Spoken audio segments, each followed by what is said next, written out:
ਦੋਸਤੋ ਪੰਜਾਬੀ ਟ੍ਰਿਬਿਊਨ ਦੇ ਰੋਜ਼ਾਨਾ ਪ੍ਰੋਗਰਾਮ ਵੇਲੇ ਦੀ ਗੱਲ ਵਿੱਚ ਤੁਹਾਡਾ ਸਵਾਗਤ ਹੈ। ਮੈਂ ਆਤਿਸ਼ ਗੁਪਤਾ ਤੁਹਾਡੇ ਸਾਹਮਣੇ ਹਾਜ਼ਰ ਹਾਂ ਤੇ ਅੱਜ ਅਸੀਂ ਗੱਲ ਕਰਾਂਗੇ ਕਿਸਾਨ ਅੰਦੋਲਨ, ਜਮਹੂਰੀਅਤ, ਮੋਦੀ ਅਤੇ ਟਰੰਪ। ਸਾਡੇ ਨਾਲ ਇਸ ਵਿਸ਼ੇ ਤੇ ਗੱਲਬਾਤ ਕਰਨ ਲਈ ਵਿਸ਼ੇਸ਼ ਤੌਰ ਤੇ ਹਾਜ਼ਰ ਨੇ ਸਾਡੇ ਸੀਨੀਅਰ ਪੱਤਰਕਾਰ ਸ਼੍ਰੀ ਹਮੀਰ ਸਿੰਘ ਜੀ। ਹਮੀਰ ਸਿੰਘ ਜੀ, ਤੁਹਾਡਾ ਬਹੁਤ ਬਹੁਤ ਸਵਾਗਤ ਹੈ ਜੀ। ਜੀ ਸ਼ੁਕਰੀਆ ਆਤਿਸ਼। ਹਮੀਰ ਸਿੰਘ ਜੀ, ਕੇਂਦਰੀ ਖੇਤੀ ਕਾਨੂੰਨਾਂ ਖਿਲਾਫ ਕਿਸਾਨ ਆਰ-ਪਾਰ ਦੀ ਲੜਾਈ ਲੜ ਰਹੇ ਨੇ ਤੇ ਦੂਜੇ ਪਾਸੇ ਅਮਰੀਕਾ ਦੇ ਵਿੱਚ ਕੱਲ ਐਡੀ ਵੱਡੀ ਘਟਨਾ ਵਾਪਰਦੀ ਹੈ। ਤੁਸੀਂ ਇਹ ਦੋਨਾਂ ਨੂੰ ਕਿੰਨੇ ਕੋਈ ਸਮਾਨਤਾ ਨਾਲ ਦੇਖਦੇ ਹੋ? ਇਹਨਾਂ 'ਚ ਕੋਈ ਸਮਾਨਤਾ ਦਿਖਾਈ ਦਿੰਦੀ ਹੈ?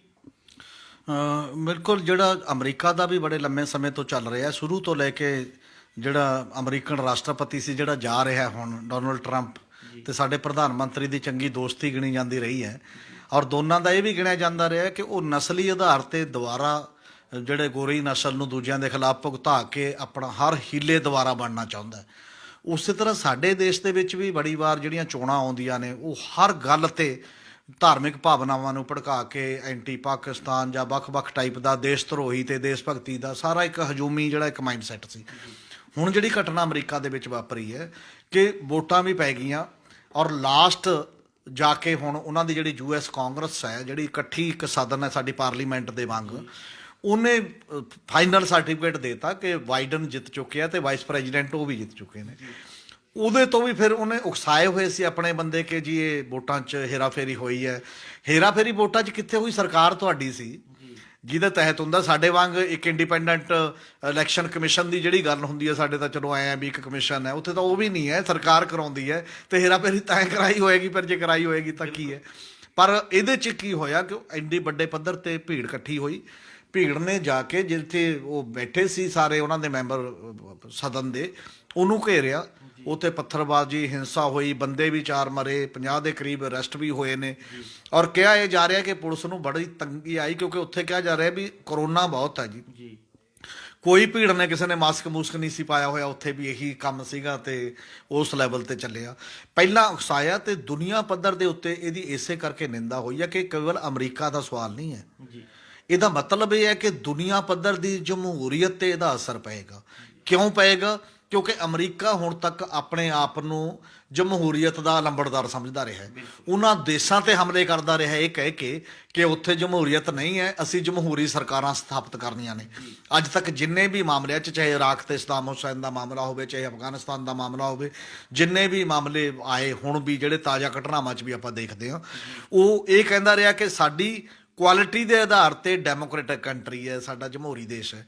ਸਾਡਾ ਦੇਸ਼ ਨੂੰ ਅਸੀਂ ਕਹਿੰਦੇ ਹਾਂ ਦੁਨੀਆ ਦੀ ਸਭ ਤੋਂ ਬੜੀ ਡੈਮੋਕ੍ਰੇਸੀ ਹੈ। ਇਹ ਗਿਣਤੀ ਦੇ ਹਿਸਾਬ ਨਾਲ ਹੈ ਕਿ ਇੱਥੇ ਸਿਰ ਜ਼ਿਆਦਾ ਨੇ, ਵੋਟਾਂ ਜ਼ਿਆਦਾ ਨੇ।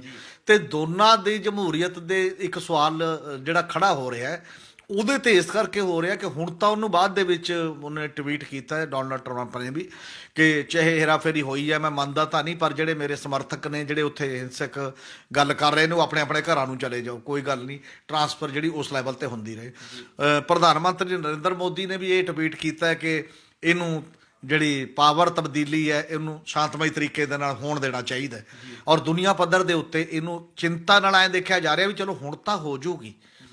ਪਰ ਕਿੱਡੇ ਵੱਡੇ ਪੱਧਰ ਤੇ ਅਮਰੀਕਾ ਦੀ ਆਬਾਦੀ ਦੇ ਇੱਕ ਹਿੱਸੇ ਦੇ ਦਿਮਾਗ ਦੇ ਵਿੱਚ ਕਿਵੇਂ ਗੈਰ ਜਮਹੂਰੀ ਤਰੀਕੇ ਦਾ ਤੇ ਨਸਲੀ ਨਫ਼ਰਤ ਦਾ ਜਨੂਨ ਭਰ ਦਿੱਤਾ ਗਿਆ ਹੈ, ਇਹ ਆਪਦੇ ਆਪ ਦੇ ਵਿੱਚ ਇੱਕ ਬੜੀ ਵੱਡੀ ਇਸ ਲੈਵਲ ਦਾ ਮਤਲਬ ਗੱਲ ਹੈ ਜਿਹੜੀ ਲੋਕਾਂ ਨੂੰ ਇਨਸਾਨੀਅਤ ਦੀਆਂ ਕਦਰਾਂ ਕੀਮਤਾਂ ਦੀ ਬਜਾਏ ਮੁੜ ਕੇ ਇੱਕ ਸੌੜੇ ਹਿੱਤਾਂ ਦੇ ਲਈ, ਵਰਤਣ ਦੇ ਲਈ ਇੱਕ ਮਾਲ ਮਿਲ ਜਾਂਦਾ ਕੱਚੇ ਮਾਲ ਦੀ ਤਰ੍ਹਾਂ ਸਿਆਸਤਦਾਨ ਉਵੇਂ ਕਰਦੇ ਨੇ। ਉਸੇ ਤਰ੍ਹਾਂ ਜਿਵੇਂ ਸਾਡੇ ਇੱਕ ਬਹੁਤ ਵੱਡੇ ਵਰਗ ਦੇ ਦਿਮਾਗਾਂ ਦੇ ਵਿੱਚ ਪਿਛਲੇ ਦਿਨਾਂ ਦੇ ਵਿੱਚ ਖਾਣ ਤੇ, ਪਹਿਨਣ ਤੇ ਬਾਕੀ ਸਾਰੇ ਵੱਖਰੇ ਵਿਚਾਰਾਂ ਵਾਲਿਆਂ ਤੇ, ਕਿਸੇ ਨੂੰ ਮਾਓਇਸਟ ਕਹਿ ਕੇ, ਕਿਸੇ ਨੂੰ ਨਕਸਲੀ ਕਹਿ ਕੇ, ਅਰਬਨ ਨਕਸਲੀ ਕਹਿ ਕੇ, ਕਿਸੇ ਨੂੰ ਖਾਲਿਸਤਾਨੀ ਕਹਿ ਕੇ, ਕਿਸੇ ਨੂੰ ਕੋਈ ਵੀ ਹੋਰ ਮਾਮਲਿਆਂ ਦੇ ਵਿੱਚ, ਉਹ ਇੱਕ ਹਜੂਮੀ ਮਾਈਂਡ ਸੈੱਟ ਜਿਹੜਾ ਬਣਾਇਆ ਗਿਆ ਸੀ। ਉਸੇ ਤਰੀਕੇ ਨਾਲ ਉੱਥੇ ਹੈ, ਚਲੋ ਹੁਣ ਟਰਾਂਸਫਰ ਤਾਂ ਪਾਵਰ ਤਾਂ ਹੋ ਹੀ ਜਾਣੀ ਆ, ਉਹ ਤਾਂ ਕਿਉਂਕਿ ਫਾਈਨਲ ਹੋ ਗਿਆ, ਆਪ ਹੀ ਸਾਰਾ ਕੁਝ ਸੈੱਟ ਹੋ ਗਿਆ। ਪਰ ਹੁਣ ਸਾਡੇ ਵੀ ਇਹ ਹੈ ਕਿ ਤੁਸੀਂ ਦੇਖੋ ਕਿ ਇੰਨਾ ਚਿਰ ਦਾ ਅੰਦੋਲਨ ਚੱਲ ਰਿਹਾ, ਉਸ ਅੰਦੋਲਨ ਦੇ ਲਈ ਅਜੇ ਤੱਕ ਅੰਗੇਜ ਕਰਨ ਲਈ, ਗੱਲਬਾਤ ਕਰਨ ਦੇ ਲਈ ਸਰਕਾਰ ਉਹਨੂੰ ਨਿਪਟਾਉਣ ਦੇ ਲਈ ਅੱਗੇ ਉਸ ਰੂਪ ਦੇ ਵਿੱਚ ਨਹੀਂ ਆ ਰਹੀ। ਔਰ ਉਹ ਕਹਿ ਰਹੀ ਹੈ ਕਿ ਅਸੀਂ ਜੋ ਕਰਤਾ ਤੇ ਕਰਤਾ, ਅਡਾਮੈਂਟ ਹੈ। ਅੱਜ ਵੀ ਕਿਸਾਨਾਂ ਨੇ ਇੱਕ ਟਰੈਕਟਰ ਮਾਰਚ ਕੀਤਾ ਵੱਡੇ ਪੱਧਰ ਤੇ। ਅੱਜ ਖੇਤੀ ਰਾਜ ਮੰਤਰੀ ਦਾ ਇੱਕ ਬਿਆਨ ਆਇਆ ਤਾਜ਼ਾ, ਜਿਹੜੇ ਬਿਆਨ 'ਚੋਂ ਕੀ ਕਹਿ ਰਿਹਾ, ਉਹ ਇਹ ਕਹਿ ਰਿਹਾ ਕਿ ਸਰਕਾਰ ਐ ਦਬਾਅ 'ਚ ਨਹੀਂ ਆਊਗੀ, ਜੇ ਸਰਕਾਰ ਦਬਾਅ 'ਚ ਆ ਗਈ ਤਾਂ ਕੱਲ ਨੂੰ ਧਾਰਾ 370 ਵਾਲੇ ਤੇ 35A ਵਾਲੇ ਵੀ ਉੱਠ ਖੜਨਗੇ ਵੀ ਤੁਸੀਂ ਸਾਡਾ ਗਲਤ ਕੀਤਾ, ਇਹ ਵੀ ਵਾਪਸ ਲਓ। ਬਿਲਕੁਲ, ਇਹ ਤਾਂ ਠੀਕ ਗੱਲ ਆ, ਉੱਠਣਗੇ। ਇਸ ਅੰਦੋਲਨ ਨੇ ਉਹ ਡਰ ਤੋੜਿਆ ਤੇ ਬਾਕੀ ਲੋਕ ਵੀ ਉੱਠਣਗੇ। ਉਹ ਇਸ ਕਰਕੇ ਨਹੀਂ ਉੱਠਣਗੇ ਕਿ ਤੁਸੀਂ ਠੀਕ ਕੀਤਾ, ਉਹ ਇਸ ਕਰਕੇ ਉੱਠਣਗੇ ਤੁਸੀਂ ਸੰਵਿਧਾਨ ਦੀਆਂ ਧੱਜੀਆਂ ਉਡਾਈਆਂ ਨੇ। ਉਹ ਇਸ ਕਰਕੇ ਉੱਠਣਗੇ ਤੁਸੀਂ ਕਾਨੂੰਨ ਦੇ ਰਾਜ ਨੂੰ ਸਾਈਡ ਤੇ ਰੱਖ ਕੇ ਆਪਣੀ ਮਨਮਾਨੀ ਕੀਤੀ ਹੈ।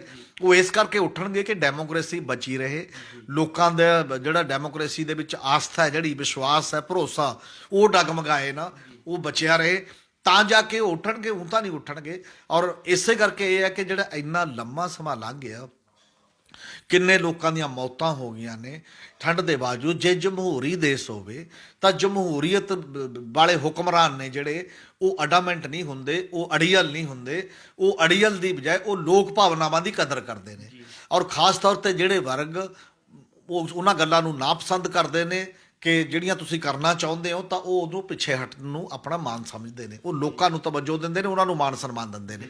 ਜਦੋਂ ਲੋਕਾਂ ਦੀ ਬਜਾਏ ਆਪਣਾ ਮਾਣ ਸਨਮਾਨ ਤੁਸੀਂ ਇਕੱਲੇ ਤੇ ਖੜ ਜਾਂਦੇ ਹੋ, ਉਹ ਤੁਹਾਡਾ ਮਾਣ ਸਨਮਾਨ ਨਹੀਂ ਹੁੰਦਾ, ਉਹ ਤੁਹਾਡਾ ਹੰਕਾਰ ਹੁੰਦਾ।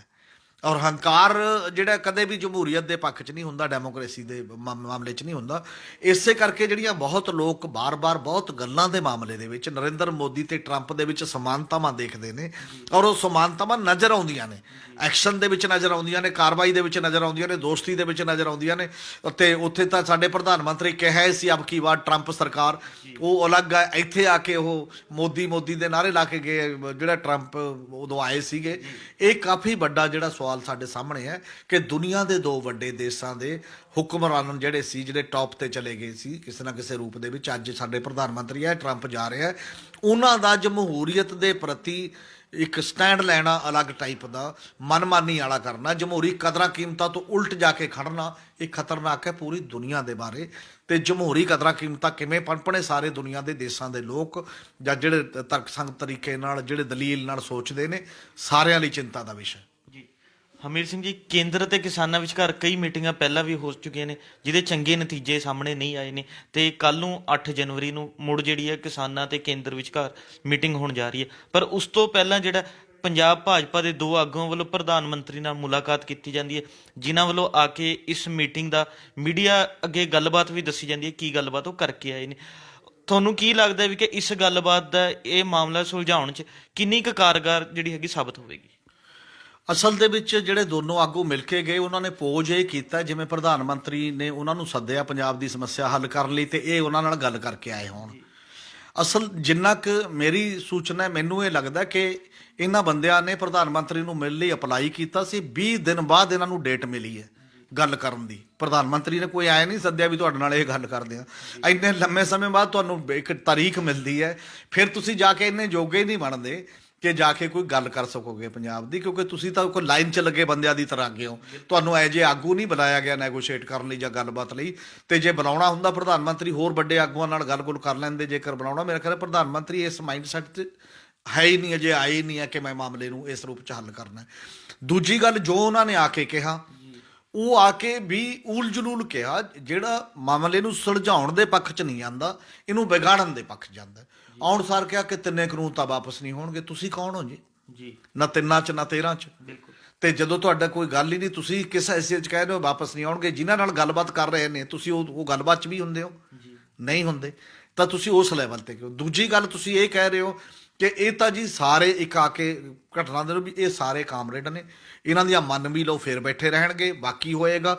ਇਹਦਾ ਮਤਲਬ ਤੁਸੀਂ ਜਿਹੜੀ ਪੰਜਾਬ ਦੀ ਪਿਕਚਰ ਹੈ, ਪਹਿਲੀ ਗੱਲ ਤਾਂ ਇਹ ਹੈ ਕਿ ਕਿਸੇ ਵੀ ਕੋਈ ਵਿਚਾਰਧਾਰਾ ਨਾਲ ਸੰਬੰਧਿਤ ਹੋਵੇ, ਉਹ ਇਸ ਦੇਸ਼ ਦਾ ਨਾਗਰਿਕ ਹੈ, ਉਹਨੂੰ ਹੱਕ ਹੈ ਆਪਣੀ ਗੱਲ ਕਰਨ ਦਾ। ਉਹ ਦੁਸ਼ਮਣ ਥੋੜੀ ਨੇ ਜੇਕਰ ਕਿਸੇ ਇੱਕ ਵਿਚਾਰਧਾਰਾ ਦੇ ਨੇ। ਦੂਜੀ ਗੱਲ ਇਹ ਹੈ ਕਿ ਉੱਥੇ ਇੰਨੀਆਂ ਜਥੇਬੰਦੀਆਂ ਨੇ, ਸਾਰਾ ਪੰਜਾਬ ਉਹਨਾਂ ਦੇ ਨਾਲ ਖੜਾ ਹੈ, ਪੂਰਾ ਦੇਸ਼ ਉਹਨਾਂ ਦੇ ਨਾਲ ਆ ਰਿਹਾ ਹੈ ਕਿ ਉਹ ਸਾਰਾ ਕੁਝ, ਇਹਦਾ ਮਤਲਬ ਦੇਸ਼ ਦੇ ਵਿੱਚ ਹੁਣ ਸਾਰਾ ਕੁਝ ਕਾਮਰੇਡਾਂ ਦਾ ਹੋ ਗਿਆ, ਬਾਕੀ ਬੰਦੇ ਨਹੀਂ ਰਹੇ, ਬਾਕੀ ਜਥੇਬੰਦੀਆਂ ਨਹੀਂ ਰਹੀਆਂ। ਤੁਸੀਂ ਪਹਿਲਾਂ ਕਹਿੰਦੇ ਰਹੇ ਖਾਲਿਸਤਾਨੀ ਫਲਾਨਾ, ਕਦੇ ਕਾਮਰੇਡ, ਕਦੇ ਕੋਈ। ਇਹ ਉਹੀ ਗੱਲ ਹੈ ਜਿਹੜੀ ਦੂਜਿਆਂ ਨੂੰ ਪ੍ਰਵੋਕ ਕਰਦੀ ਹੈ, ਦੂਜਿਆਂ ਨੂੰ ਸਗੋਂ ਲੜਨ ਦੇ ਲਈ ਇਹ ਗੱਲ ਕਰ ਰਹੀ ਹੈ ਕਿ ਤੁਸੀਂ ਲੜਦੇ ਰਹੋ, ਸਾਡੇ ਨਾਲ ਸਹਿਮਤੀ ਨਾ ਕਰਿਓ ਇਸ ਪਾਸੇ। ਔਰ ਇਹ ਜਿਹੜੀਆਂ ਗੱਲਾਂ ਹੁੰਦੀਆਂ ਨੇ, ਇੱਕ ਨੇ ਕਹਿਤਾ ਆ ਕੇ ਕਿ ਇਹਨਾਂ ਦੇ ਕੋਲ ਤਾਂ ਲੀਡਰ ਹੈ ਨਹੀਂ ਕੋਈ, ਤੇ ਕਿਵੇਂ ਗੱਲਬਾਤ ਕਰਨਗੇ। ਹੁਣ ਤੱਕ ਤੁਸੀਂ ਕਿਹਦੇ ਨਾਲ ਗੱਲ ਕਰਦੇ ਰਹੇ? ਫਿਰ ਕਿਹਨਾਂ ਦੇ ਨਾਮਾਂ ਤੇ ਚਿੱਠੀਆਂ ਲੈ ਕੇ ਆਉਂਦੇ ਰਹੇ? ਜਿਹੜੇ ਲੀਡਰ ਨੇ ਉਹਨਾਂ ਦੇ ਨਾਲ ਹੀ ਗੱਲ ਕਰਦੇ ਰਹੇ ਹੋ ਨਾ ਉਸ ਗੱਲ ਦੇ ਵਿੱਚ। ਉਹ ਕਹਿੰਦੇ ਨੇ 5-7 ਲੀਡਰ ਤੇ ਗੱਲਬਾਤ ਦੇ ਵਿੱਚ ਤਾਂ ਉਹੀ 4-5 ਲੀਡਰ ਹੀ ਬੋਲਦੇ ਨੇ, ਬਾਕੀ ਦੀ ਤਾਂ ਕੋਈ ਬੋਲਣ ਦੀ ਗੱਲ ਨਹੀਂ। ਠੀਕ ਹੈ, ਬਾਕੀ ਜਾਂਦੇ ਨੇ, ਉਹ ਅਲੱਗ ਸਵਾਲ ਹੈ ਜਾ ਕੇ ਬੈਠਣਾ, ਕਿਉਂਕਿ ਅਲੱਗ-ਅਲੱਗ ਜਥੇਬੰਦੀਆਂ ਨੇ। ਨਾਲੇ ਡੈਮੋਕ੍ਰੇਸੀ ਦੇ ਵਿੱਚ, ਜਮਹੂਰੀਅਤ ਦੇ ਵਿੱਚ ਤੁਸੀਂ ਕਿਉਂ ਚਾਹੁੰਦੇ ਹੋ ਕਿ ਇੱਕੋ ਬੰਦਾ ਗੱਲ ਕਰੇ ਜਾਂ ਦੋ ਬੰਦੇ ਗੱਲ ਕਰਨ? ਜੇ ਤੁਹਾਡੀ ਗੱਲ 'ਚ ਤੰਤ ਹੈ, ਸਗੋਂ ਜ਼ਿਆਦਾ ਨੂੰ ਤੁਸੀਂ ਜ਼ਿਆਦਾ ਕਨਵਿੰਸ ਕਰਾ ਸਕਦੇ ਹੋ, ਜ਼ਿਆਦਾ ਸਹਿਮਤ ਕਰਾ ਸਕਦੇ ਹੋ ਉਸ ਮਾਮਲੇ ਦੇ ਵਿੱਚ। ਇਸ ਕਰਕੇ ਜਿਹੜਾ ਤੁਸੀਂ ਇੱਕ ਵਰਤਾਂਤ ਸਿਰਜ ਰਹੇ ਹੋ ਉਹ ਜਮਹੂਰੀ ਮਾਈਂਡਸੈਟ ਵਾਲਾ ਹੈ ਹੀ ਨਹੀਂ, ਉਹ ਐਂਟੀ ਜਮਹੂਰੀਅਤ ਜਿਹੜੀ ਗੱਲ ਕਰ ਰਹੇ ਹੋ ਉਸ ਲੈਵਲ ਦੇ ਉੱਤੇ। ਔਰ ਇਸੇ ਲਈ ਤੁਸੀਂ ਪੰਜਾਬ ਜਾਂ ਆਮ ਲੋਕ ਜਾਂ ਕਿਸਾਨ ਜਾਂ ਮਜ਼ਦੂਰ ਜਾਂ ਸਧਾਰਨ ਲੋਕਾਂ ਦੇ ਨਾਲ ਖੜਨ ਦੀ ਬਜਾਏ ਤੁਸੀਂ ਕਾਰਪੋਰੇਟ ਨਾਲ ਖੜ ਰਹੇ ਹੋ, ਅੱਜ ਦੇ ਮਲਕ ਭਾਗੋ ਨਾਲ ਖੜ ਰਹੇ ਹੋ। ਤੇ ਮਲਕ ਭਾਗੋ ਬਾਰੇ ਤਾਂ ਨਾਰਮਲੀ ਉਦੋਂ ਵੀ ਗੁਰੂ ਨਾਨਕ ਸਾਹਿਬ ਕਹਿੰਦੇ ਸੀ ਕਿ ਲੋਕਾਂ ਦੇ ਕਿਰਤ ਦਾ ਨਿਚੋੜਿਆ ਹੋਇਆ ਖੂਨ ਹੈ ਤੇ ਮੈਂ ਇਹਦੇ ਰੋਟੀ ਨਹੀਂ ਖਾ ਸਕਦਾ। ਬਾਕੀ ਤੁਸੀਂ ਗੁਰੂ ਨਾਨਕ ਦੀਆਂ ਗੱਲਾਂ ਕਰਦੇ ਹੋ, ਉਹ ਭਾਈ ਲਾਲੋ ਨਾਲ ਖੜਿਆ ਸੀ, ਤੁਹਾਡੇ ਮਲਕ ਭਾਗੋ ਨਾਲ ਨਹੀਂ ਖੜਿਆ। ਤੁਸੀਂ ਸਾਰੀਆਂ ਗੱਲਾਂ 'ਚ ਉਹਦੇ ਨਾਲ ਖੜਦੇ ਹੋ, ਤਾਂ ਫਿਰ ਸਿੰਪਲ ਸਧਾਰਨ ਕਿਸਾਨਾਂ ਦੀ ਹਮਦਰਦੀ ਕਿੱਥੇ ਹੈ ਤੁਹਾਡੇ ਦਿਮਾਗ 'ਚ? ਸਧਾਰਨ ਕਿਰਤੀ ਦੀ ਹਮਦਰਦੀ ਤੁਹਾਡੇ ਦਿਮਾਗ ਦੇ ਵਿੱਚ ਕਿੱਥੇ ਹੈ? ਔਰ ਬਾਕੀ ਦੇ ਆਮ ਲੋਕ ਜਿਹੜੇ ਲੜ ਰਹੇ ਨੇ, ਜਿਹੜੇ ਇੰਨੀਆਂ ਮੌਤਾਂ ਹੋ ਗਈਆਂ ਨੇ, ਉਹਨਾਂ ਦਾ ਦਰਦ ਤੁਹਾਡੇ ਦਿਮਾਗ ਦੇ ਵਿੱਚ ਕਿੱਥੇ ਹੈ? ਉਹ ਸਾਰੀਆਂ ਗੱਲਾਂ ਜਦੋਂ ਗਾਇਬ ਹੁੰਦੀਆਂ ਨੇ ਤਾਂ ਤੁਸੀਂ ਆਪਣੀ ਇੱਕ ਹਾਂ ਪੱਖੀ ਭੂਮਿਕਾ ਨਹੀਂ ਨਿਭਾ ਰਹੇ, ਤੁਸੀਂ ਬਲਕਿ ਖਲਨਾਇਕ ਵਰਗੀ ਭੂਮਿਕਾ ਤੁਹਾਡੀ ਦਿਖਣ ਲੱਗ ਜਾਂਦੀ ਹੈ। ਜੀ ਹਮੀਰ ਸਿੰਘ ਜੀ, ਕਿਸਾਨ ਜਥੇਬੰਦੀਆਂ ਵੱਲੋਂ 26 ਜਨਵਰੀ ਨੂੰ ਜਿਹੜਾ ਹੈਗਾ ਟਰੈਕਟਰ ਮਾਰਚ ਪਰੇਡ ਕੱਢਣ ਦਾ ਜਿਹੜਾ ਐਲਾਨ ਕੀਤਾ ਗਿਆ, ਜਿਹਦੀ ਰਿਹਰਸਲ ਵਜੋਂ ਅੱਜ ਟਰੈਕਟਰ ਮਾਰਚ ਕੱਢੇ ਗਏ ਨੇ, ਜਿਸ 'ਚ ਵੱਡੀ ਗਿਣਤੀ ਵਿੱਚ ਕਿਸਾਨਾਂ ਨੇ, ਔਰਤਾਂ ਨੇ ਟਰੈਕਟਰ ਚਲਾ ਕੇ ਜਿਹੜਾ ਹਿੱਸਾ ਲਿੱਤਾ। ਇਹ ਕੱਲ ਦੀ ਮੀਟਿੰਗ ਦੇ ਕਿੰਨਾ ਕੁ ਅਸਰ ਪਾਉਣ 'ਚ ਕਾਮਯਾਬ ਹੋ ਜਾਵੇਗਾ? ਸਵਾਲ ਇਹੀ ਹੈ ਕਿ ਅਸਰ ਤਾਂ ਦਿਖਾਈ ਦੇ ਰਿਹਾ ਹੈ, ਔਰ ਜਦੋਂ ਬਾਰ-ਬਾਰ ਮੰਤਰੀ ਬਿਆਨ ਦੇ ਰਹੇ ਨੇ ਉਹ ਦਬਾਅ 'ਚ ਹੀ ਦੇ ਰਹੇ ਨੇ। ਇਦੋਂ ਪਹਿਲਾਂ ਤਾਂ ਬਿਆਨ ਹੀ ਨਹੀਂ ਦਿੰਦੇ, ਉਹ ਬਾਕੀ ਐਜੀਟੇਸ਼ਨਾਂ ਦੇ ਕਿੰਨੇ ਕੁ ਬਿਆਨ ਦਿੰਦੇ ਨੇ। ਅਸਰ ਤਾਂ ਮਹਿਸੂਸ ਕਰ ਰਹੇ ਨੇ, ਇਸੇ ਕਰਕੇ ਬਾਰ-ਬਾਰ ਗੱਲਬਾਤ ਹੋ ਰਹੀ ਹੈ, ਇਸੇ ਕਰਕੇ ਬਾਰ-ਬਾਰ ਤੁਸੀਂ ਬਿਆਨਬਾਜ਼ੀ ਕਰ ਰਹੇ ਹੋ। ਇਹ ਵੀ ਅੱਜ ਦਾ ਜਿਹੜਾ ਇੱਕ ਟਰੈਕਟਰ ਮਾਰਚ ਸੀ, ਇਹਨੇ ਦਿਖਾਇਆ ਹੈ ਕਿ ਕਿਵੇਂ ਵੱਖ-ਵੱਖ ਸੂਬਿਆਂ ਦੇ ਕਿਸਾਨ ਵੱਡੀ ਗਿਣਤੀ ਦੇ ਵਿੱਚ ਉੱਥੇ ਉਹਨਾਂ ਜਗ੍ਹਾ ਤੇ ਰਹਿਣ ਵਾਲਿਆਂ ਤੋਂ ਬਿਨਾਂ ਵੀ ਇਸ ਅੰਦੋਲਨ ਦੇ ਵਿੱਚ ਉਹਨਾਂ ਦੀਆਂ ਭਾਵਨਾਵਾਂ ਜੁੜੀਆਂ ਹੋਈਆਂ ਨੇ, ਇਸ ਅੰਦੋਲਨ ਨਾਲ ਉਹਨਾਂ ਦੀ ਮਾਨਸਿਕਤਾ ਜੁੜੀ ਹੋਈ ਹੈ। ਇਹ ਦਬਾਅ ਦਾ ਸਵਾਲ ਨਹੀਂ ਹੁੰਦਾ, ਇਹ ਕਈ ਚੀਜ਼ਾਂ ਲੋਕਾਂ ਦੇ ਮਨ ਨੂੰ ਸਾਹਮਣੇ ਲਿਆ ਕੇ ਸਰਕਾਰ ਦੇ ਸਾਹਮਣੇ ਉਹਨਾਂ ਦਾ ਮਾਨਸਿਕਤਾ ਪੇਸ਼ ਕਰਨੀ ਹੁੰਦੀ ਹੈ। ਦਬਾਅ ਤੋਂ ਵੀ ਵੱਡੀ ਗੱਲ ਇਹ ਹੈ ਤਾਂ ਕਿ ਇਹ ਨਾ ਰਹੇ ਜੇ ਉਹ ਘਰੇ ਬੈਠੇ ਰਹਿੰਦੇ ਨੇ, ਅਗਲਾ ਕਹਿੰਦਾ ਸਾਡੇ ਨਾਲ ਨੇ ਜੀ, ਜਿਹੜਾ ਸਰਕਾਰ ਕਹਿੰਦੀ ਆ ਸਾਡੇ ਨਾਲ ਬਹੁਤ ਨੇ, ਇਹ ਉਹ ਪ੍ਰਗਟਾਵਾ ਹੈ। ਇਹਦੇ ਨਾਲ ਇਹ ਕਿੱਥੋਂ ਗੱਲ ਆ ਗਈ? ਜੇ ਤੁਸੀਂ ਦੋ ਦੇਸ਼ ਨਹੀਂ ਆਪਸ 'ਚ ਲੜ ਰਹੇ, ਤੁਸੀਂ ਤੁਹਾਡੇ ਨਾਗਰਿਕ ਆਪਣੀ ਗੱਲ ਕਹਿਣਾ ਚਾਹੁੰਦੇ ਨੇ, ਤੁਸੀਂ ਉਹਨਾਂ ਦੀ ਸੁਣਨਾ ਨਹੀਂ ਚਾਹੁੰਦੇ, ਉਹਨਾਂ ਨੂੰ ਆਪਣੀ ਗੱਲ ਸੁਣਾਉਣ ਦੇ ਵਾਸਤੇ ਲੋਕਾਂ ਦਾ ਵੱਡਾ ਇਕੱਠ ਕਰਨਾ ਪੈਂਦਾ ਹੈ। ਠੰਡ 'ਚ ਤਪੱਸਿਆ ਕਰਨੀ ਪੈ ਰਹੀ ਹੈ, ਤੁਹਾਡੇ ਆਲੇ ਦੁਆਲੇ ਇੱਕ ਘੇਰਾ ਘੱਤਣਾ ਪੈ ਰਿਹਾ ਕਿ ਮੇਰੀ ਗੱਲ ਸੁਣੋ। ਔਰ ਜੇ ਤੁਸੀਂ ਨਹੀਂ ਸੁਣਨ ਲਈ ਤਿਆਰ ਤਾਂ ਤੁਸੀਂ ਜਮਹੂਰੀ ਦੇਸ਼ ਦੇ ਰਹਿਨੁਮਾ ਨਹੀਂ ਹੈ, ਤੁਸੀਂ ਜਮਹੂਰੀ ਦੇਸ਼ ਦੇ ਚੁਣੇ ਹੋਏ ਨੁਮਾਇੰਦੇ ਦੀ ਤਰ੍ਹਾਂ ਵਿਵਹਾਰ ਨਹੀਂ ਕਰ ਰਹੇ, ਤੁਸੀਂ ਤਾਨਾਸ਼ਾਹ ਦੀ ਤਰ੍ਹਾਂ ਵਿਵਹਾਰ ਕਰ ਰਹੇ ਹੋ, ਜਿਹੜਾ ਡੈਮੋਕ੍ਰੇਟਿਕ ਕੰਟਰੀ ਦੇ ਵਿੱਚ ਸਹੀ ਨਹੀਂ ਮੰਨਿਆ ਜਾਂਦਾ। ਇਸੇ ਕਰਕੇ ਔਰ ਪਹਿਲੀ ਗੱਲ ਇਹ ਹੈ ਕਿ ਤੁਹਾਡੇ ਆਪਣੇ ਮੰਤਰੀਆਂ ਦੇ ਜ਼ੁਬਾਨ ਤੇ ਲਗਾਮ ਲਾਉਣ ਦੀ ਲੋੜ ਹੁੰਦੀ ਹੈ ਉਦੋਂ ਤੱਕ ਜਦੋਂ ਤੱਕ ਤੁਸੀਂ ਇਹ ਗੱਲ ਕਰ ਦਿਓਗੇ ਕਿਸਾਨਾਂ ਨਾਲ ਗੱਲ ਕਰਨੀ ਹੈ ਜਾਂ ਲੋਕ ਅੰਦੋਲਨ ਦੇ ਨੁਮਾਇੰਦਿਆਂ ਨਾਲ ਗੱਲ ਕਰਨੀ ਹੈ। ਇਹ ਸਾਰਾ ਮਾਹੌਲ ਜਿਹੜਾ ਹੁਣ ਵਾਪਰ ਰਿਹਾ 26 ਜਨਵਰੀ ਦਾ ਜਿਹੜਾ ਹੁਣ ਦਾ ਟ੍ਰੇਲਰ ਹੈ, ਕੱਲ੍ਹ ਦੀ ਮੀਟਿੰਗ ਤੇ ਵੀ ਇਹਦਾ ਅਸਰ ਦਿਖਣਾ ਚਾਹੀਦਾ, ਨਹੀਂ ਤਾਂ 26 ਨੂੰ ਵੀ ਬੜਾ ਵੱਡਾ ਅਸਰ ਦਿਖਾਈ ਦੇਗਾ। ਔਰ ਸ਼ਾਇਦ ਕਿਸਾਨ ਇਹਨੂੰ ਵੀ ਅੱਗੇ ਹੋਰ, ਇਹ ਕੇਵਲ ਆਪਣੇ ਟਰੈਕਟਰਾਂ ਦੇ ਨਾਲ ਇੱਕ ਟ੍ਰੇਲਰ ਸੀ, ਹੋ ਸਕਦਾ ਜਿਵੇਂ ਸਾਬਕਾ ਫੌਜੀ, ਸਾਬਕਾ BSF ਜਾਂ ਲੱਖਾਂ ਲੋਕ ਨੇ ਇਹਨਾਂ ਸੂਬਿਆਂ ਤੋਂ ਹੀ ਨੇ ਜਿਹੜੇ ਬਾਰਡਰ ਤੇ ਵੀ ਲੜਦੇ ਰਹੇ ਨੇ, ਜਿਹੜੇ ਬਾਕੀ ਜਗ੍ਹਾ ਵੀ ਲੜਦੇ ਰਹੇ ਨੇ, ਜੇ ਉਹ ਵੀ ਉਸ ਦਿਨ ਉਹਨਾਂ ਦੇ ਨਾਲ ਟਾਈ ਅਪ ਕਰਕੇ ਇੱਕ ਵੱਡੀ ਪਰੇਡ ਦੇ ਰੂਪ ਦੇ ਵਿੱਚ, ਤਾਂ ਇੱਕ ਵੱਡੀ ਜਨਤਕ ਪਰੇਡ ਸ਼ਾਇਦ ਇਹ ਦੇਸ਼ ਦੇਖੇਗਾ ਉਸ ਰੂਪ ਦੇ ਵਿੱਚ, ਜਿਹੜੀ ਸਧਾਰਨ ਲੋਕਾਂ ਦੀ ਹੋਏਗੀ ਤੇ ਉਹਨਾਂ ਦੀ ਅਗਵਾਈ ਦੇ ਵਿੱਚ ਜਿਹੜੇ ਸੇਵਾ ਕਰ ਚੁੱਕੇ ਨੇ ਦੇਸ਼ ਦੇ ਪੱਧਰ ਦੇ ਉੱਤੇ ਉਹ ਸਾਰੇ ਲੋਕ ਹੋਣਗੇ। ਤਾਂ ਮੈਨੂੰ ਲੱਗਦਾ ਕਿ ਉਹ ਖੂਬਸੂਰਤ ਵੀ ਹੋਏਗੀ ਆਪਣੇ ਪੱਧਰ ਤੇ। ਔਰ ਉਹਨਾਂ ਸ਼ਾਇਦ ਪਰੇਡ ਵਾਲੇ ਦਿਨ ਤਾਂ ਫੌਜੀ ਜਿਹੜੇ ਨੇ ਆਪਣੀ ਵਰਦੀ ਵੀ ਆਪ ਪਾ ਸਕਦੇ ਨੇ, ਆਪਣੇ ਮੈਡਲ ਟੰਕੇ ਵੀ ਆ ਸਕਦੇ ਨੇ। ਜੇ ਉਹ ਉਹਨਾਂ ਟਰੈਕਟਰਾਂ ਦੇ ਵਿੱਚ ਆਪਣੇ ਤਰੀਕੇ ਦੇ ਨਾਲ ਵੀ ਇਨਵੋਲਵ ਹੋਏਗੀ ਸਾਰੇ ਸੂਬਿਆਂ ਦੇ ਵਿੱਚ, ਉਹਨਾਂ ਦੀਆਂ ਰਾਜਧਾਨੀਆਂ ਦੇ ਵਿੱਚ ਜਾਂ ਜਿੱਥੇ ਹੁਣ ਮੋਰਚਾ ਲੱਗਿਆ ਉੱਥੇ ਜਾਂ ਦੂਜੀਆਂ ਸੜਕਾਂ ਦੇ ਵਿੱਚ ਉੱਤੇ, ਤਾਂ ਸ਼ਾਇਦ ਇਹ ਖੂਬਸੂਰਤ ਨਜ਼ਾਰਾ ਵੀ ਹੋਏਗਾ ਤੇ ਇਹ ਜਮਹੂਰੀਅਤ ਦਾ ਪ੍ਰਤੀਕ ਵੀ ਹੋਏਗਾ। ਇਹ ਇੱਕ ਵਰਗ ਦੀ ਨਹੀਂ ਹੋਏਗੀ, ਇਹ ਸਮੁੱਚੇ ਲੋਕਾਂ ਦੀ ਦਿਖਾਈ ਦੇਗੀ ਉਸੇ ਪੱਧਰ ਦੇ ਉੱਤੇ। ਇਹ ਗੈਰ ਜਮਹੂਰੀ ਤਰੀਕੇ, ਨਫ਼ਰਤ ਤੇ ਹੰਕਾਰ ਦੇ ਖਿਲਾਫ ਇੱਕ ਮੁਹੱਬਤ ਦਾ ਤੇ ਜਮਹੂਰੀਅਤ ਦਾ ਤੇ ਇੱਕ ਲੋਕਾਂ ਦੇ ਇੱਕ ਗੁਲਦਸਤੇ ਦੇ ਰੂਪ ਦੇ ਵਿੱਚ ਵਿਚਰਨ ਦਾ ਇੱਕ ਬੜਾ ਵੱਡਾ ਮੁਕਾਬਲਤਨ ਇੱਕ ਐਕਸ਼ਨ ਹੋਏਗਾ। ਔਰ ਇਹ ਐਕਸ਼ਨ ਸ਼ਾਇਦ ਦੁਨੀਆ ਦੀ ਜਮਹੂਰੀਅਤ ਨੂੰ ਵੀ ਰਾਹ ਦਰਸਾਵਾ ਹੋਏਗਾ। ਜਿਹੜੇ ਦੂਜੇ ਪਾਸੇ ਟਰੰਪ ਨੂੰਮਾ ਤੇ ਮੋਦੀ ਨੂੰਮਾ ਗੱਲ ਚੱਲ ਰਹੀ ਹੈ, ਉਹਦੇ ਮੁਕਾਬਲੇ ਤੇ ਇਹ ਇੱਕ ਆਪਣੇ ਆਪ 'ਚ ਇੱਕ ਵੱਡਾ ਐਕਸ਼ਨ ਹੋ ਸਕਦਾ। ਇਹ ਸਨ ਪੰਜਾਬੀ ਟ੍ਰਿਬਿਊਨ ਦੇ ਸੀਨੀਅਰ ਪੱਤਰਕਾਰ ਸ਼੍ਰੀ ਹਮੀਰ ਸਿੰਘ ਜੀ, ਜਿਨ੍ਹਾਂ ਨੇ ਆਪਣੇ ਵਡਮੁੱਲੇ ਵਿਚਾਰ ਸਾਡੇ ਨਾਲ ਸਾਂਝੇ ਕਰਦੇ ਦੱਸਿਆ ਵੀ ਕੇਂਦਰ ਦੇ ਅੜੀਅਲ ਰਵੱਈਏ ਦੇ ਖਿਲਾਫ ਜਿਹੜਾ ਕਿਸਾਨਾਂ ਵੱਲੋਂ ਸ਼ਾਂਤਮਈ ਤਰੀਕੇ ਨਾਲ ਸੰਘਰਸ਼ ਕੀਤਾ ਜਾ ਰਿਹਾ, ਤੇ ਅੱਜ ਉਹਨਾਂ ਨੇ ਬੜੇ ਸ਼ਾਂਤਮਈ ਢੰਗ ਦੇ ਨਾਲ ਟਰੈਕਟਰ ਮਾਰਚ ਵੀ ਕੱਢਿਆ, ਤੇ 26 ਜਨਵਰੀ ਨੂੰ ਜਿਹੜਾ ਹੈਗਾ ਟਰੈਕਟਰ ਮਾਰਚ ਦੀ ਇੱਕ ਪਰੇਡ ਕੱਢਣ ਦਾ ਐਲਾਨ ਕੀਤਾ। ਉਹ ਪਰੇਡ ਇੱਕ ਨਵੀਂ ਰੰਗਤ ਲੈ ਸਕਦੀ ਹੈ ਜੇਕਰ ਕੇਂਦਰ ਸਰਕਾਰ ਨੇ ਕਿਸਾਨਾਂ ਦੀ ਮੰਗਾਂ ਨੂੰ ਨਾ ਮੰਨਿਆ, ਤਾਂ ਉਹ ਪਰੇਡ ਇੱਕ ਨਵੀਂ ਰੰਗਤ ਨਵੇਂ ਰੂਪ ਦੇ ਵਿੱਚ ਲੋਕਾਂ ਦੇ ਸਾਹਮਣੇ ਪੇਸ਼ ਹੋਏਗੀ, ਜੋ ਸੰਸਾਰ ਦੇ ਵਿੱਚ ਇੱਕ ਨਵੀਂ ਉਦਾਹਰਨ ਦੇਵੇਗੀ। ਬਾਕੀ ਜੋ ਹੋਵੇਗਾ ਉਹ ਆਉਣ ਵਾਲਾ ਸਮਾਂ ਹੀ ਦੱਸੇਗਾ। ਕੱਲ ਨੂੰ ਇਸੇ ਸਮੇਂ ਫੇਰ ਮਿਲਾਂਗੇ ਪ੍ਰੋਗਰਾਮ ਵੇਲੇ ਦੀ ਗੱਲ ਵਿੱਚ। ਧੰਨਵਾਦ।